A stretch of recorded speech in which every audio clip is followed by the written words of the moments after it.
একজন বলছেন, কি জন্য বলছেন এগুলা? আপনার সাথে যদি আপনার জানা সত্ত্বে কিন্তু আপনার ভুল না থাকে, থাকার পরও যদি আপনাকে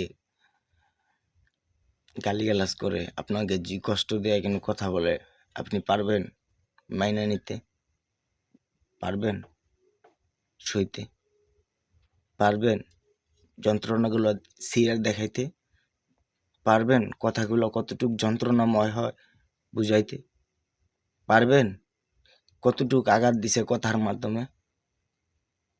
নিজেকে যদি আমাকে জবাইও করে দিত, এতটুকু হয়তো বা কষ্ট পাইতাম না। কিন্তু যন্ত্রণাটা না বুকের মধ্যে, যন্ত্রণাটা পুরায়। আর সবচেয়ে বড় বিষয় হচ্ছে কি জানেন, আমার মেয়েটার জন্য আমি কিচ্ছু পারি না। কারণ ওর জন্যই বাইসা আছি, আল্লাহ হয়তো বা বাঁচায় রাখছে। যতদিন বাইসা থাকবো মেয়েটার জন্যই, আল্লাহ যেন আমাকে বাঁচায় রাখে, মেয়েটার জন্য একটা গতি করে যেতে পারি। কারণ পৃথিবীতে আর কেউ থাকবে না আমি যখন চলে যাব, আমি যখন মারা যাব, কেউ থাকবে না। আরে ভাই, চাচা বলেন, জ্যাঠা বলেন, বাপের মতো না। মা বলেন, চাচি বলেন, চাচি বলেন, মামি বলেন, খালা বলেন, মার মতো আর হয় না।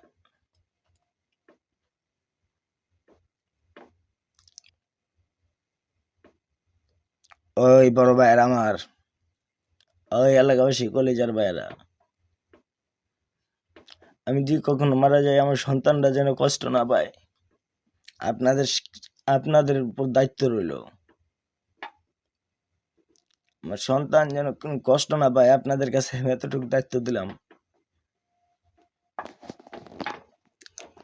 দায়িত্বটা আপনারা পালন করবেন আশা করি, যারা আমার এলাকার ভাই বেড়াদার আছে, চাচা, ওরা।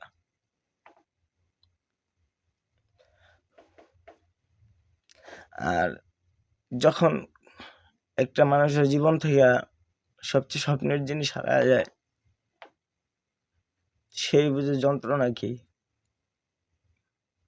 তাই তো ইন্ডিয়াতে বলে চুলকে বাল, আর আমাদের বাংলাদেশে বাল বাল বললে মনে করেন যে ঝগড়াঝাটি হয়ে যায়।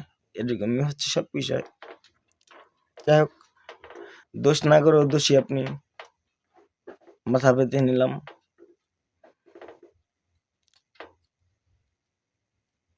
বইলা বোঝাইতে পারবো না।